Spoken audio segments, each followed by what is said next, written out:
partie ou le sous-thème que nous allons aborder aujourd'hui, c'est comprendre la notion de sanctification. Alléluia.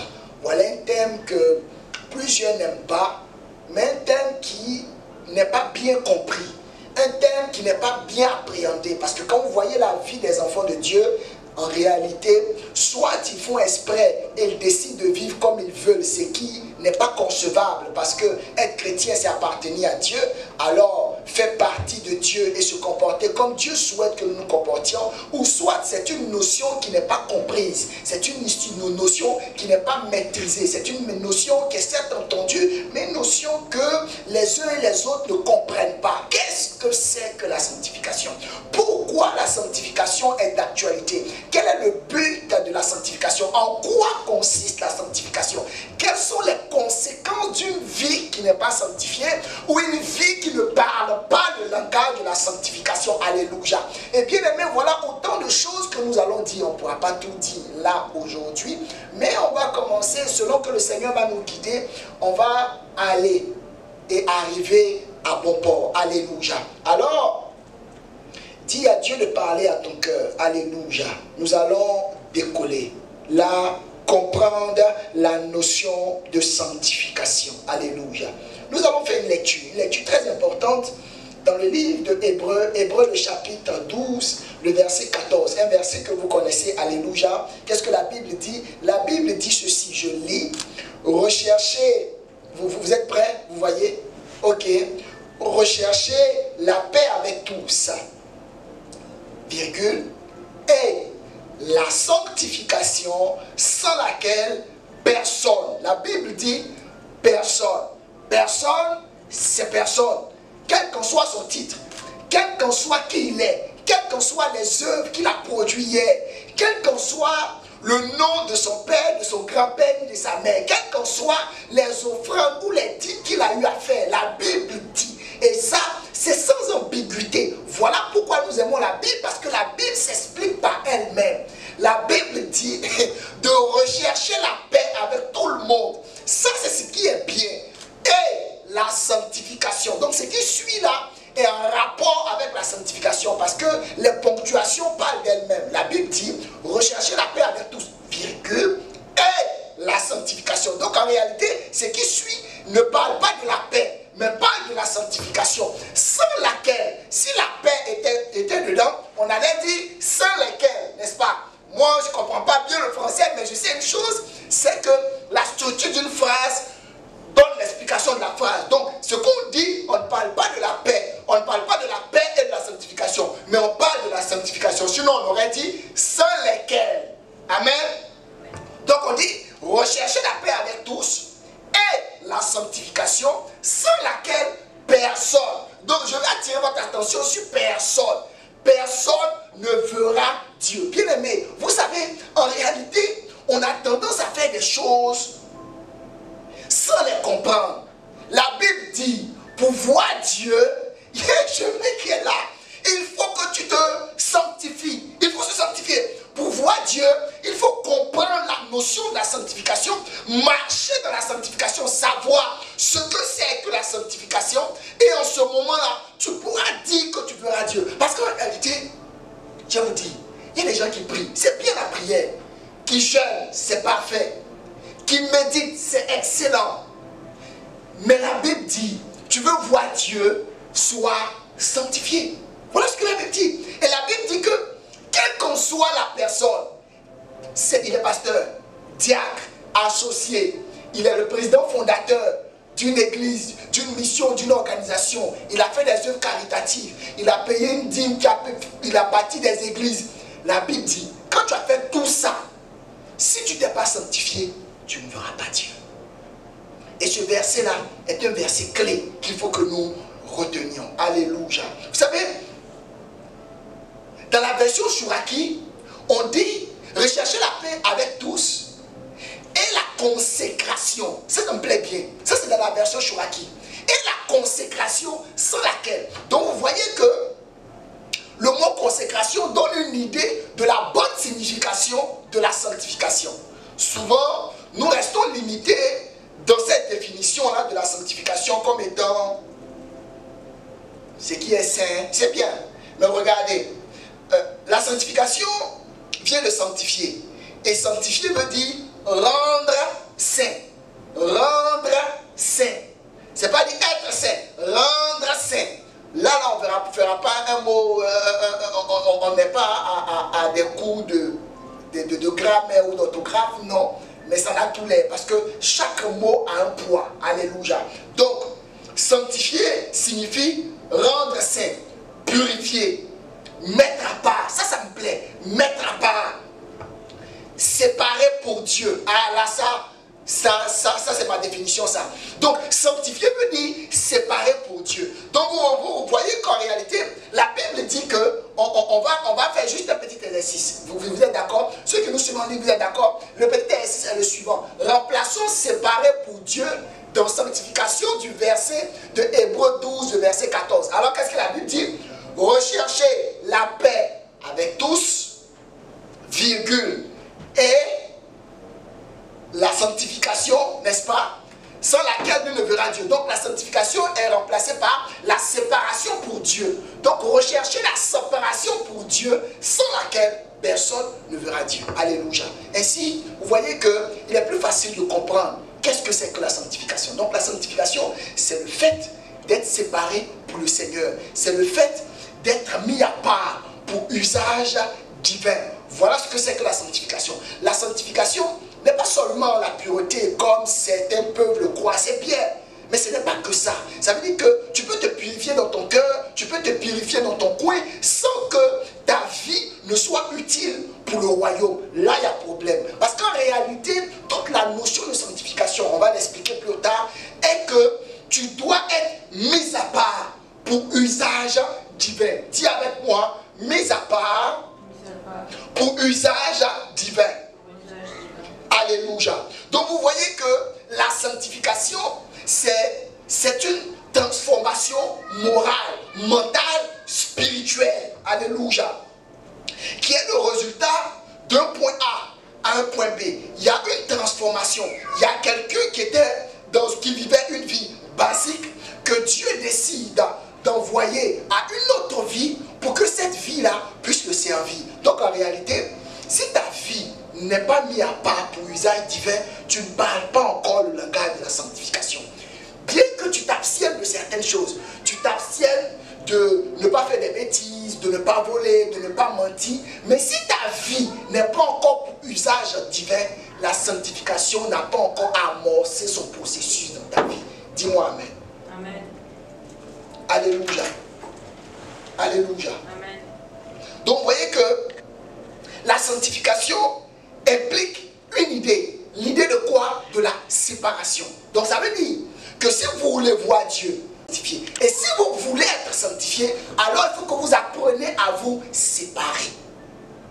Quand on est chrétien, on se sépare. La Bible dit qu'il n'y a aucune part des enfants de lumière dans les ténèbres. La Bible dit que la lumière et les ténèbres, c'est le yin et le yang. C'est deux pôles différents. Ça veut dire qu'on ne peut pas, à aucun moment, les deux là ne peuvent pas cohabiter. Soit il y a les ténèbres, soit il y a la lumière. Les deux ne peuvent pas cohabiter. La preuve en est dans une pièce, quand il y a l'obscurité, pour que la lumière vienne, qu'est-ce qu'elle fait? Elle se débarrasse de l'obscurité. Et quand la lumière part, de façon systématique, l'obscurité revient. Alléluia. Alléluia. Alléluia.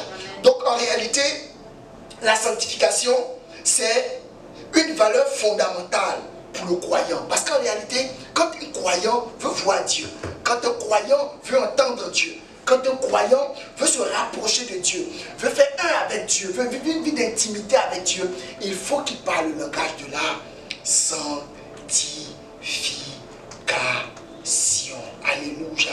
Est-ce qu'on comprend? Est-ce qu'on comprend? Est-ce qu'on comprend? Amen. Alléluia. Alors, on va voir ensemble. Prenons Romains le chapitre 13. Qu'est-ce que la Bible dit? Romains le chapitre 13. Dis-moi ce que la Bible dit. Romains le chapitre 13, le verset 12. La Bible dit quoi? Romains 13, verset 12. La nuit est avancée, le jour approche. Dépouillons-nous donc des œuvres des ténèbres et revêtons les armes de la lumière.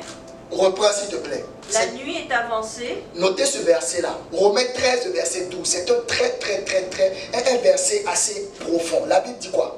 La nuit est avancée. La nuit est avancée. Le jour approche. Le jour approche. Dépouillons-nous donc des œuvres des ténèbres et revêtons les armes de la lumière. Très bien. Donc, ce verset m'emmène à vous poser la question à savoir en quoi consiste la notion de sanctification. À quoi cela consiste? Je vous ai dit que le grand thème que nous avons, c'est grandir avec Dieu. Quitter l'état d'enfant. Paul dit, quand j'étais enfant, je parlais comme un enfant. Je me déplaçais comme un enfant, je pensais comme un enfant, je respirais comme un enfant. Maintenant que je suis devenu grand, j'ai fait disparaître ce qui était de l'enfance. Alléluia. Bien-aimé, grandir avec Dieu est impératif. Grandir avec Dieu est important. Grandir avec Dieu n'est pas négociable dans le sens où c'est en ce moment-là que tu pourras commencer à voir, comprendre et savoir qu'est-ce que Dieu veut pour ta vie. Parce que je sais que Dieu a un plan pour chaque vie. La Bible dit dans Romains, le chapitre 13, le verset 12 que nous venons de lire, la nuit est avancée. Et quand on parle de la nuit qui a avancé, ça veut dire que les ténèbres sont en train de prendre de l'ampleur. Alléluia. Le jour approche. Le temps de la délivrance est pour bientôt. Ce que nous devons faire, toi et moi, c'est de nous dépouiller des œuvres des ténèbres et de nous revêtir des armes de la lumière. Alléluia. Alors, en quoi consiste la sanctification? La sanctification consiste en deux choses très importantes que je vais développer tout à l'heure. La première chose, c'est que la sanctification consiste à se dépouiller des œuvres des ténèbres. Ça, c'est la première étape. Se dépouiller des œuvres des ténèbres. Alléluia. Si tu es là, que tu me suis, tu pourrais écrire. La première étape, c'est se dépouiller des œuvres des ténèbres. Et la deuxième étape, qui est tout aussi importante, c'est se revêtir des armes de lumière. C'est ce que la Bible nous dit. La Bible nous dit ici, la nuit est avancée, le jour approche, dépouillons-nous donc des œuvres des ténèbres et revêtons-nous des armes de lumière. Donc, en d'autres termes, la sanctification est dans les deux sens. Donc, si la première partie est respectée, que la deuxième partie n'est pas respectée, le processus n'est pas amorcé, le processus n'est pas arrivé à son terme. Donc, la sanctification consiste dans un premier temps à se dépouiller. Et deuxième temps, à faire quoi? À se révertir. Dis avec moi, se dépouiller. Oh, parle bien. Dis avec moi, se dépouiller. Ensuite, dis se revêtir. Voilà ce que tu dois retenir. Même si tu n'as rien retenu de tout ce que j'ai dit, retiens ces deux choses-là. Sanctification égale se dépouiller plus se revêtir. Alléluia. Qu'est-ce que c'est que se dépouiller? Vous savez, je vous ai dit tout à l'heure que la lumière ne peut pas cohabiter avec les ténèbres. Donc se sanctifier, c'est faire quoi? La première chose qu'il faut que nous retenions, c'est que se sanctifier, c'est passer des ténèbres à la lumière. Voilà l'une des raisons pour lesquelles Christ est arrivé. La Bible dit que nous étions tous dans les ténèbres et il fallait qu'il y ait un plan rédempteur. Donc Christ est venu pour nous faire basculer des ténèbres à la lumière. Donc en réalité, quand vous connaissez quelqu'un qui est dans les ténèbres encore, c'est que cette personne n'a pas encore rencontré Jésus-Christ. Alléluia. Parce que quand tu rencontres Jésus-Christ, tu passes des ténèbres à la lumière. Alléluia. Et quand quelqu'un passe des ténèbres à la lumière et qu'il connaît la conversion, parce que quand on dit convertir, c'est un changement radical. C'est ce qu'on appelle la métanoïa. Tu quittes un point A et tu deviens un point B. Ça veut dire que quand on décide par exemple de faire une conversion de quoi?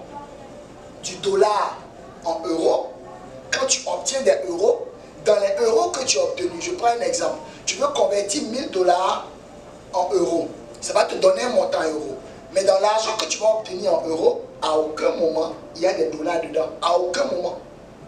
Ce que tu vas obtenir est totalement des euros parce que tu viens de faire la conversion. C'est ça la notion de conversion. Ça veut dire que quand on décide d'accepter le fait qu'on veut quitter les ténèbres pour aller à la lumière, qu'on décide d'être converti. Parce qu'en réalité, la conversion, ce n'est pas forcé. C'est un acte qui est volontaire. Tu décides de quitter les ténèbres et tu veux maintenant parler le langage de la lumière. Et donc, quand c'est comme ça, tu décides de changer de camp. Tu quittes une pièce pour aller à une autre pièce. Mais quand tu es dans l'autre pièce, tu n'as plus le vêtement de l'ancienne pièce. Tu n'as plus l'attitude de l'ancienne pièce. Tu ne parles plus le langage du dollar pendant que tu es dans les euros. C'est fini ça. Alors, il faut qu'on comprenne que quand nous acceptons le Seigneur, on prend sur nous d'accepter de quitter les ténèbres pour passer à la lumière. Alléluia.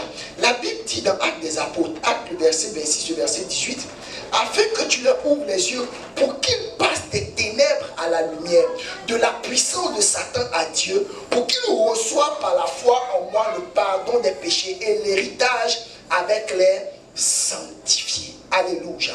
Et donc, se dépouiller des œuvres des ténèbres, la première chose, c'est passer des ténèbres à la lumière. La deuxième chose, c'est quoi? C'est se dépouiller des œuvres des ténèbres. Qu'est-ce que c'est que se dépouiller des œuvres des ténèbres? Vous connaissez les œuvres des ténèbres, on ne peut les citer parce qu'il y a énormément de choses qu'on peut citer. Alléluia. Quand on veut parler des œuvres des ténèbres. Mais ce qui est important que vous compreniez, c'est que tout ce qui n'est pas de Dieu vient des ténèbres, aussi simplement. Donc quand il y a une chose et que vous vous rendez compte que Dieu n'y est pas, il n'y a pas de camp. Ça vient des ténèbres. Alléluia. Alléluia.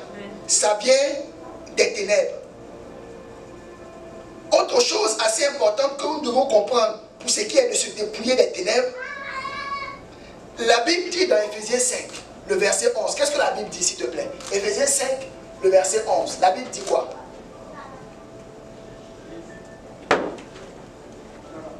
Éphésiens 5, verset 11. Et ne prenez point part aux œuvres infructueuses des ténèbres, mais plutôt condamnez-les. Très bien. Regardez. Donc, quand on parle de se dépouiller, en réalité, se dépouiller veut dire de ne pas prendre part. Prenons un exemple. Vous voyez quelqu'un, par exemple, qui décide de mentir. Quand il ment, il sait pertinemment que mentir n'est pas bon. Il sait que mentir n'est pas bon. Parce que quand on pose un acte qui n'est pas bon, notre conscience qui est là nous le fait savoir. Et donc, quand tu sais que ce n'est pas bon, tu fais une repentance. Ok, Dieu te pardonne. Mais il se trouve que le lendemain ou quelques jours après, tu décides de refaire la même chose. Ça veut dire que tu décides de par le mensonge prendre part aux œuvres. La Bible dit les œuvres infructueuses. Ça veut dire qu'il n'y a aucune œuvre des ténèbres qui est fructueuse. Il n'y a aucune œuvre des ténèbres qui donne la vie à un individu. Toutes les œuvres des ténèbres sont infructueuses. Et la Bible dit, ce que nous devons faire, c'est que quand il y a des œuvres des ténèbres qui environnent notre vie, on doit faire quoi? La Bible demande de les condamner. On doit s'en débarrasser et on doit les condamner. On doit les condamner. Alléluia. Il faut les condamner. Ne pas en prendre part, mais il faut les condamner. Alléluia. Autre chose importante dans se dépouiller des œuvres des ténèbres, se purifier des souillures de la chair. Les œuvres de la chair. Lis-moi, s'il te plaît, Galates 5 à partir du verset 19. Galates 5, verset 19. Or, les œuvres de la chair sont manifestes. Ce sont l'impudicité, l'impureté, la dissolution, l'idolâtrie, vous connaissez, la magie, les inimitiés, les querelles, les jalousies, les animosités, les disputes, les divisions, les sectes, l'envie, l'ivrognerie, les excès de table et les choses semblables. Très bien. La Bible dit que les choses semblables, ça veut dire que la liste n'est pas exhaustive. Regardez, si vous voulez vous dépouiller, je reprends. L'objectif est de comprendre en quoi consiste la sanctification. Qu'est-ce que c'est que la sanctification? On a défini la sanctification et on a dit que la sanctification était juste le fait de se séparer. Au-delà de rendre pur, il fallait pouvoir se séparer pour Dieu. Il fallait être à part pour usage divin. C'est ça la sanctification. Alors, tout le monde parle de sanctification. Je vous ai dit en prélude que quand un thème n'est pas maîtrisé, on risque de passer à côté. Donc il faut que vous compreniez pourquoi ce thème y est. Pourquoi la Bible dit que sans la maîtrise et la connaissance de ce thème, personne. La Bible dit personne. Qui que tu es, femme, enfant, grand, petit, tu es prêtre, tu es pasteur, qui que tu sois. Si ce thème-là, tu ne l'as pas maîtrisé, que tu ne le connais pas, alors la Bible dit clairement, sans ambiguïté, que tu ne verras pas Dieu. Alléluia. Alors, le fait de comprendre que ce thème-là est aussi important parce que c'est la clé pour voir Dieu, il est bon que nous puissions comprendre, étudier et savoir quels sont les tours et les contours autour de ce thème. Alors, nous avons commencé par dire que la sanctification consistait à deux choses. La première chose, c'était quoi? Vous qui suivez, c'était quoi? Se dépouiller. Alléluia. On a dit que sanctification était égale à deux thèmes.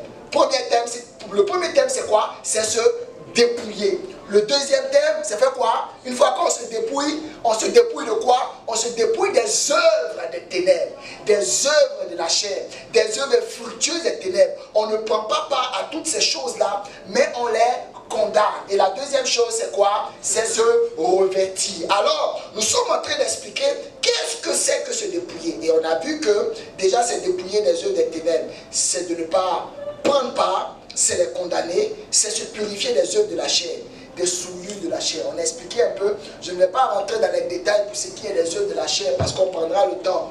Dieu fera grâce, où on va pouvoir rentrer dans les détails, alléluia. Mais comprenez que la chair a des œuvres, alléluia. Autre chose, quand on dit se dépouiller des œuvres des ténèbres, c'est se considérer comme étant mort au péché. Ça, c'est intéressant. Se considérer comme étant mort au péché. Vous pouvez après lire Romains 6, le verset 11. Mais quand on dit se considérer comme étant mort au péché, vous savez que quand quelqu'un est mort, il n'a plus de réaction. Quand quelqu'un est mort, il n'est plus réactif. Quand quelqu'un est mort, il n'a plus de mouvement. Et donc quand on se dit de pouvoir se considérer comme étant mort au péché, ça veut dire que même quand le péché vient traîner à ta porte, normalement tu ne dois plus être réactif. Normalement tu ne dois plus réagir. Normalement tu ne dois plus participer aux effets néfaste du péché. Pourquoi? Parce que tu as accepté Christ et que tu as passé des ténèbres à la lumière. Parce que tu comprends maintenant la notion de sanctification qui consiste à se dépouiller. Et se dépouiller, c'est se considérer comme mort. Autre chose, parlant de se dépouiller, on prend du temps dessus parce que c'est très important. Se dépouiller, la Bible dit dans 1 Thessaloniciens 4, le verset 3, ce que Dieu veut, c'est votre sanctification. Voilà ce que Dieu veut. Quelqu'un veut savoir la volonté de Dieu. Il y a des gens qui disent non, je ne sais pas ce que Dieu veut, je ne connais pas la sanctification, je ne sais pas ce que Dieu est la volonté du Seigneur. Je te l'ai dit, la volonté du Seigneur. Là, voilà, elle est dans 1 Thessaloniciens, le verset 4, le chapitre 4, le verset 3. La Bible dit, ce que Dieu veut, c'est clairement écrit, c'est votre sanctification. Ce que vous vous absteniez de l'impudicité. Donc ça veut dire que en réalité, se dépouiller, c'est s'abstenir de la débauche. Vous savez, quand vous voyez quelqu'un qui est dans la débauche, ce n'est pas quelqu'un qui décide de le faire volontairement. Il y a des gens qui sont liés. D'abord par leur chair et ensuite par les œuvres des démons. Et donc, il n'y a pas de révolution sans prise de conscience. Quand tu te rends compte que la vie que tu mènes n'est pas agréable d'abord toi-même, parce qu'il y a des choses quand on fait, au-delà du fait de Dieu, oui, Dieu, non, Église, non. Il y a des choses, tu sais pertinemment au fond de toi, que ce n'est pas ça ta vie, que Dieu ne t'a pas créé pour ça. Tu sais pertinemment que ta vie vaut mieux que ça. Tu sais pertinemment que Dieu ne peut pas prendre le temps de payer un prix aussi grand, aussi puissant, de mettre sa vie à contribution pour l'humanité, pour que ta vie là, puisse être en train de végéter dans de telles bassesses. Non! Parce que quand tu décides de faire de ta vie un instrument d'impureté, c'est décider de végéter dans les bassesses. Et donc, ça veut dire que tu n'as pas compris la notion de sanctification. Tu n'as pas compris que ta vie doit être mise à part pour que Dieu utilise ta vie. Non. Parce que quand tu vis ainsi, ça veut dire que la notion de sanctification n'a pas été comprise. Parce que l'affaire là, c'est au-delà de non, j'ai péché aujourd'hui, je n'ai pas péché demain, je ne veux pas pécher. Non, c'est bien au-delà. C'est bien au-delà. Se séparer pour usage divin. Est-ce que ta vie est utile au royaume? Est-ce que ta vie est importante pour Dieu? Est-ce que ta vie sert Dieu? Si ce n'est pas le cas, il y a problème. Ça veut dire que la notion de sanctification n'est pas comprise. N'est pas comprise. Amen. C'est ça la vérité, n'est pas comprise. Parce que jusqu'à quand on va te parler pour te dire que ton corps est le temple? que si jamais on te parle, que tu dis oui, et que demain encore, tu vas encore manger ce que tu as vomi, c'est qu'il y a un problème, tu ne comprends pas. Ton intelligence est obscurcie, tu as besoin du Seigneur. Parce que tu penses que non, oui, parce que tu viens, non, ça n'a rien à voir. Tu as besoin que Dieu te fasse du bien et te fasse grâce. Parce que si tu n'as pas compris, quand Jésus va revenir, souvent les gens du dehors, je les entends parler. J'ai entendu un jour dans un débat là, où les gens étaient en train de dire, ouais, les chrétiens disent que Jésus va venir, que là bientôt, là, on ne sait pas c'est quand. Ils seront surpris. Et vous savez, ce qui est intéressant, c'est que la Bible en parle. Oh, la Bible, là, c'est le livre, ce livre-là, je t'en prie, lis-le. La Bible est le livre le plus actuel. Il est écrit il y a combien d'années? Mais il parle encore des choses présentes. C'est pour ça que c'est le livre le plus lu au monde. C'est le livre le plus lu au monde. Ce livre-là, c'est un précieux trésor que Dieu a mis à notre disposition. Ça veut dire que Dieu télécharge sa pensée. Il donne à plus de 40 auteurs qui ne se connaissent même pas, qui sont dans des temps différents. Et ils se mettent à écrire près de 66 livres qui sont imbriqués. C'est-à-dire que les 66 livres ont une telle coïncidence. Les 66 livres s'expliquent par eux-mêmes. C'est-à-dire que Moïse, il parle, non? Et puis Joël écrit quelque part là-bas. Et il y a une corrélation entre ce que Moïse a écrit des années après avec ce que Joël a écrit. Mes amis, ce livre-là, c'est pas du jeu. Mais c'est à notre disposition. On fait quoi avec? Rien. On ouvre ça une fois par semaine, de temps en temps. Quand on sent qu'on est un peu troublé, on ouvre ça. Non, parce que si tu lis ce livre-là et que tu prends le temps de le lire, de le méditer, de le comprendre, il n'y a rien d'autre. Tu auras la pensée de Dieu.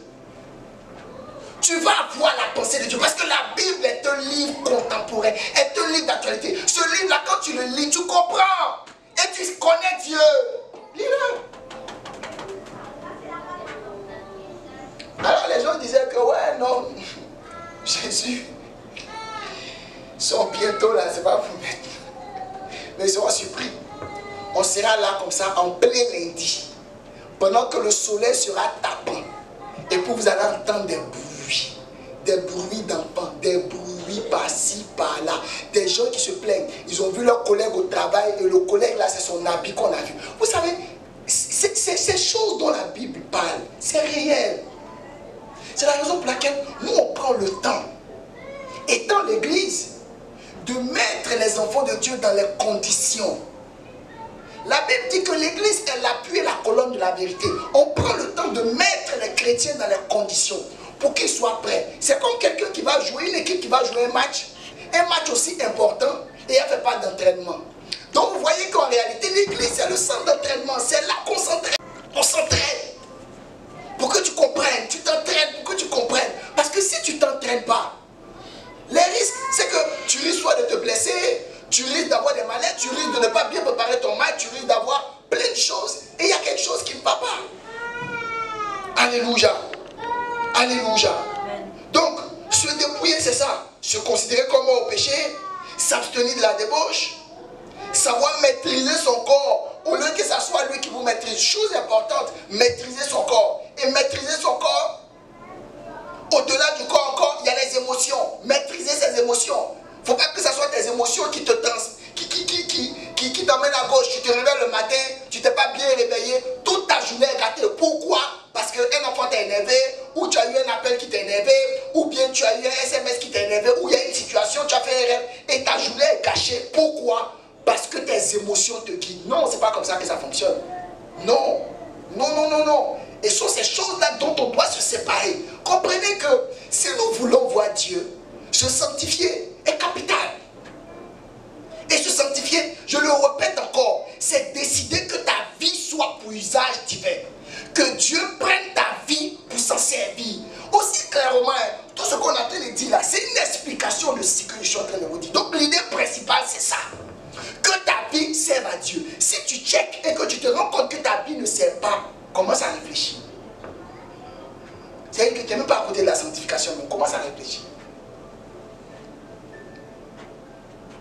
Donc il faut aussi avoir la maîtrise de ton corps. Parce que vous savez, le corps a une voix. Hein. Il y a des moments où le corps te parle. Ton corps dit il veut ça. Ton corps dit il veut manger ça. Ton corps dit il veut être avec lui là. Ton corps dit veut être avec celle-là. Ton corps veut dire regarder ça. Mais il faut que tu éduques ton corps. Paul dit, je tiens durement, je traite durement mon corps. Pourquoi il dit ça? Pourquoi il dit ça? Il traite durement ce corps pour ne pas être disqualifié après avoir prêché aux autres. Il ne veut pas être disqualifié parce qu'il sait que le corps a des exigences et le corps a une voix. Mais il ne veut pas écouter la voix de son corps. C'est la raison pour laquelle il faut que tu arrives à maîtriser ton corps. Mais pour maîtriser, il faut que tu prennes conscience que ta vie là est puisage divin. Amen. Quand on parle encore de se dépouiller, l'heure est en train de courir. Mais, vous savez, c'est quelque chose sur lequel il ne faut pas courir. Prenons le temps. Dis à quelqu'un, prenons le temps, prenons le temps. On est pressé, souvent on est pressé et puis prenons le temps. On est dessus. Parce qu'il faut qu'on revienne aux fondamentaux. Il faut que les enfants de Dieu soient armés. Parce qu'il y a une guerre qui est là. Il y a une guerre qui est là. Et cette guerre, on doit la remporter. Alléluia. Autre chose pour se dépouiller, c'est quoi? C'est savoir vivre dans l'honnêteté. Vous savez, on est dans un monde où la malhonnêteté est monnaie courante. Ou quand tu es malhonnête, on dit ouais, ça c'est quelqu'un. Ou quand quelqu'un est honnête, on dit il veut dire quoi? Imagine où tout le monde va à gauche. Souvent, il y a des dessous de table, il y a des trucs. Quand vous êtes dans une entreprise où on dit non, il faut pouvoir faire des trucs, non, il faut mentir, si vous faites, et que toi tu dis que non, toi tu ne t'en pas dedans, tu veux dire quoi? Tout le monde dit, tu veux dire quoi? Pourquoi? Parce qu'ils se rendent compte que tu rames à compte courant, parce que ce que tu fais là, c'est pas normal. C'est ce qu'eux ils font là, qui est normal. Pourquoi? Parce qu'on est dans un monde, le monde dans lequel on met appartient au diable. Donc tout ce qui est mauvais est normal. Tout ce qui est bien est comme une bougie dans le noir. Et donc il faut être assez courageux pour suivre Dieu. Il faut être assez courageux pour se sanctifier. Il faut être assez courageux pour vivre dans l'honnêteté. Et puis vous savez, c'est un fil. C'est juste un fil.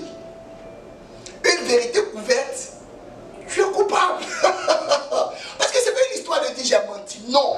Quand la vérité n'est pas dite et que tu la camoufles, tu es dedans. Tu es dedans. Parce que souvent, on veut...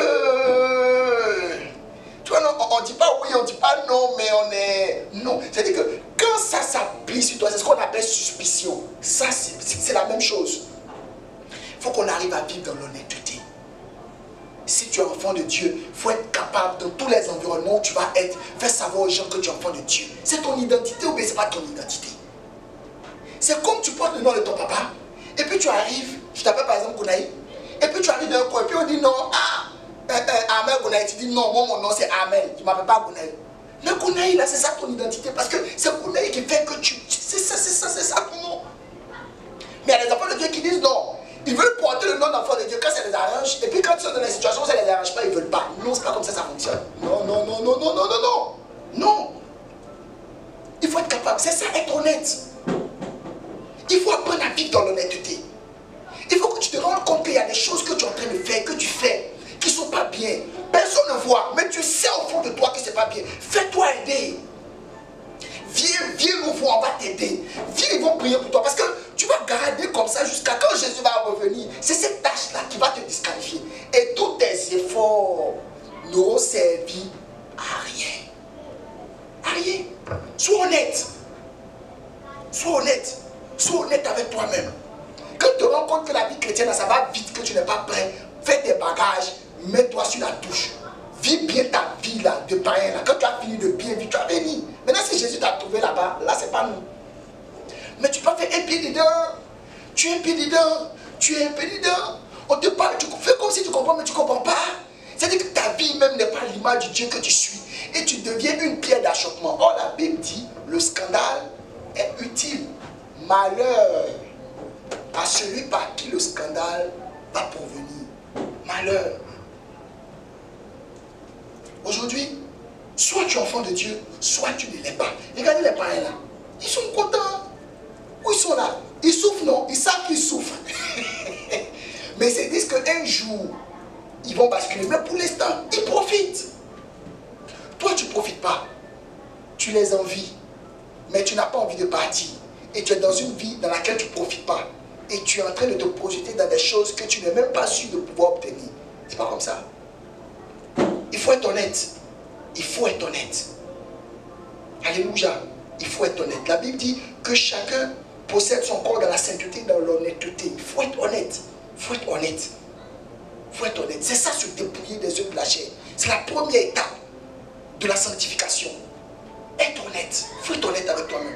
Tu connais tes forces, tu connais tes faiblesses. Sois honnête. Là où ta main n'arrive pas, ne va pas là-bas.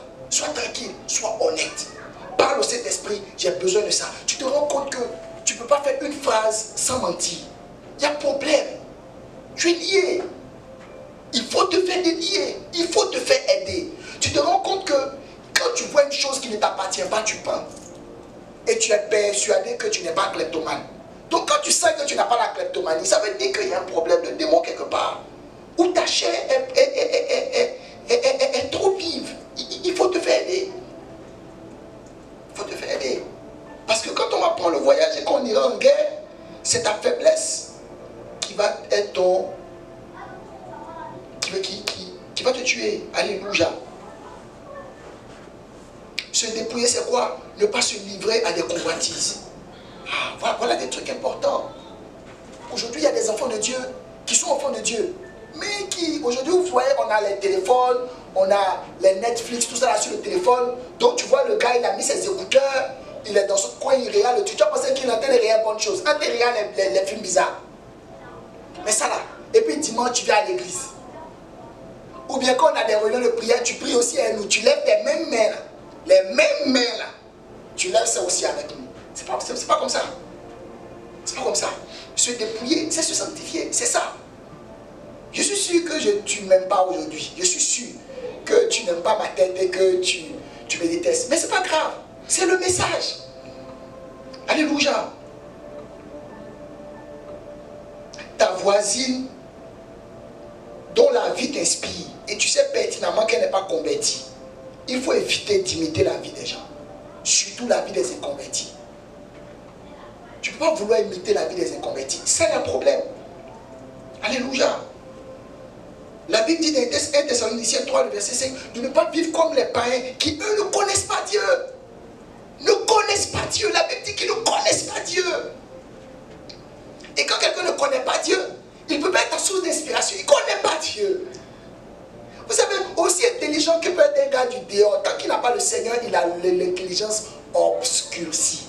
Ceux qui ont la vraie intelligence qui n'est pas obscurcie, c'est ceux qui ont accepté le Seigneur Jésus comme le Seigneur, le sauveur personnel. Point. Ça là, c'est la vérité qui est là. Alléluia. Il y a tellement de choses à dire, mais je vais m'arrêter là. Hein, sur se dépouiller. Parce que se dépouiller aussi, c'est s'abstenir de la fraude et de la cupidité. Quand vous voyez quelqu'un qui est fraudé, quelqu'un qui aime les coups louches, on te donne l'argent pour pouvoir organiser quelque chose et puis tu coupes dedans. Mais et puis c'est même pas bon argent. Si tu as fouillé, c'est les petits, c'est pas beaucoup, c'est les petits, mais toi tu vas forcément gagner dedans. Donc tu vas frauder, tu vas fabriquer les factures, tu vas forcément ton cœur. C'est-à-dire qu'aujourd'hui, quand tu te vois lié à quelqu'un, c'est que c'est une histoire d'argent. Non, ne sois pas préoccupé, c'est pas normal. Non, ça c'est une œuvre à laquelle tu dois te dépouiller. Alléluia.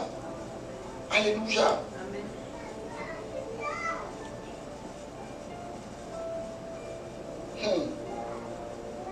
On va terminer avec ça. Dimanche prochain, on va voir comment l'œuvre de la sanctification même se produit dans la vie de Dieu. Mais je vous ai dit que la sanctification, il y a deux choses. Il y a se dépouiller, et l'autre chose c'est quoi? L'autre chose c'est quoi? Se revêtir des armes de lumière.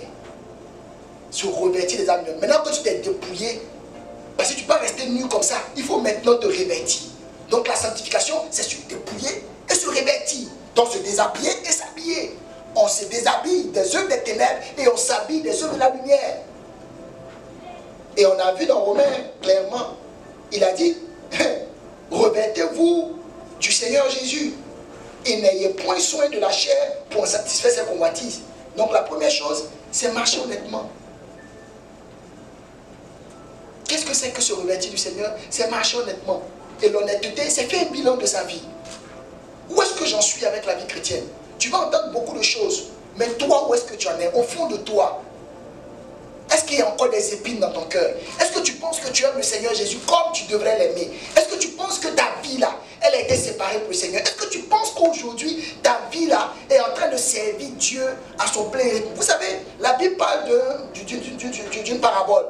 Les paraboles des talents. Il y a un qui avait un, il y a un à qui on a donné 2, il y a un à qui on a donné 5. Alléluia. Je veux parler des 2 là. Ceux à qui on a donné 2 et 5. Mais quand on leur a donné, c'est en fonction de leur capacité. Mais ce qu'ils ont fait, les 2 là, vous vous rendez compte que le maître a dit la même phrase. Fidèle serviteur, tu rentres dans la joie de ton maître. Fidèle serviteur, tu es bon et tu as été fidèle, tu es loyal. Mais ce n'est pas parce que l'autre a produit 2 avec les 2 qu'il avait et que l'autre a produit 5 avec les 5 qu'il avait, que l'un était plus tout. Non, parce que chacun était en fonction de ses capacités. Et aujourd'hui, Dieu te donne un potentiel. Il t'a donné un potentiel. Il t'a donné des capacités. Mais il faut que tu arrives à maximiser tes capacités. Mais pour arriver à faire ce point-là, il faut que tu sois honnête avec toi-même. Il y a des choses que tu sais que tu peux faire, mais il y a des choses que tu sais que tu ne peux pas faire. Il ne faut pas réinventer la roue, vouloir faire ce que tu ne peux pas faire. Commence par ce que tu peux faire. Gérer ta vie, déjà, ça c'est la première chose que tu peux faire. Et pour gérer ta vie, il y a des gens à qui il faut que tu puisses déjà te séparer. Il y a des gens de qui il faut que tu te sépares. Il y a des choses auxquelles ton cœur est attaché, qu'il faut que tu te détaches. Aujourd'hui, tu te rends compte que tu n'aimes pas Dieu profondément comme tu le veux. Commence à aimer Dieu. C'est ça qui est important. Tu te rends compte que servir Dieu pour toi, il y a des blocages. Il faut te dépouiller de ces blocages-là et servir Dieu correctement. C'est ça, marcher dans l'honnêteté. Alléluia. Marcher dans l'honnêteté. C'est ça. Se revêtir du Seigneur. Se revêtir du Seigneur, on peut faire tout un enseignement dessus. Se revêtir du Seigneur. Des sentiments qui sont en Jésus-Christ. La Bible nous parle même des œuvres de l'Esprit. L'Esprit a des œuvres. On nous parle de la joie. On nous parle de la paix. On nous parle de la bénignité. On nous parle de la maîtrise de soi. Ça, c'est le fruit de l'esprit. Ça veut dire que quand quelqu'un a l'esprit, il est censé avoir tout ça. Pas une partie, mais la totalité. Et donc, tu peux commencer déjà à faire ton bilan sur ça. Savoir que s'il y a des choses dedans qui te manquent, travaille à ça. Pourquoi n'as-tu pas la paix? Parce qu'en réalité, quand quelqu'un a l'esprit, il ne prie pas pour avoir la paix. Il a la paix systématiquement. Quand quelqu'un a le Saint-Esprit, il ne prie pas pour avoir la joie. Il a la joie systématiquement. Quand quelqu'un a le Saint-Esprit, on ne lui demande pas pardon pour aimer parce qu'il sait aimer. Vous savez, l'amour est un thème infini. Ah non. L'amour là, c'est un thème assez profond. Et aujourd'hui là, il y a des gens qui rencontrent des problèmes parce qu'ils ne sont pas aimés ou parce qu'ils ne comprennent pas l'amour. Mais la Bible dit clairement, quand quelqu'un a le Saint-Esprit, il sait aimer, il comprend l'amour et il est sauvé par l'amour. Amen. Amen. Se revêtir du Seigneur, se revêtir des sentiments de Christ. Qu'est-ce que Christ aurait fait à ta place? Voilà la question. Amen. Amen. Je vais m'arrêter là pour aujourd'hui. Pour ceux qui vont suivre ce direct, que ce soit en direct ou en différé, et que tu ne connais pas le Seigneur Jésus, je t'invite, bien-aimé, à faire cette prière avec moi. Avant que je donne un sujet pour les autres, je veux commencer par toi parce que Dieu me le met à cœur. Toi qui ne connais pas le Seigneur, et toi, dans le constat de ta vie, tu te rends compte que tu es encore dans les ténèbres. Tu te rends compte que ta vie n'avance pas. Tu te rends compte que ta vie n'évolue pas et que tu n'es pas encore à ton plein potentiel. Pourquoi? Parce que tu n'es pas encore réalisé en Christ. Parce qu'en réalité, la vraie réussite, c'est quand tu es en Christ. Et que tu veux faire le pas, tu vas faire cette prière avec moi. Seigneur Jésus, je te dis merci pour ce que tu m'as permis d'entendre. Je veux aujourd'hui faire la paix avec toi. Et je veux te donner mon cœur. Et je veux que ma vie te serve. Seigneur, je t'accepte comme mon Seigneur et mon Sauveur personnel. Je veux rentrer dans cette bonne famille, rentrer dans cette grande famille. Et je veux que désormais, je sois ton fils et que tu sois mon Père. Merci de garder mon cœur et merci de veiller à ce que mes intérêts coïncident avec tes intérêts. Au nom de Jésus-Christ.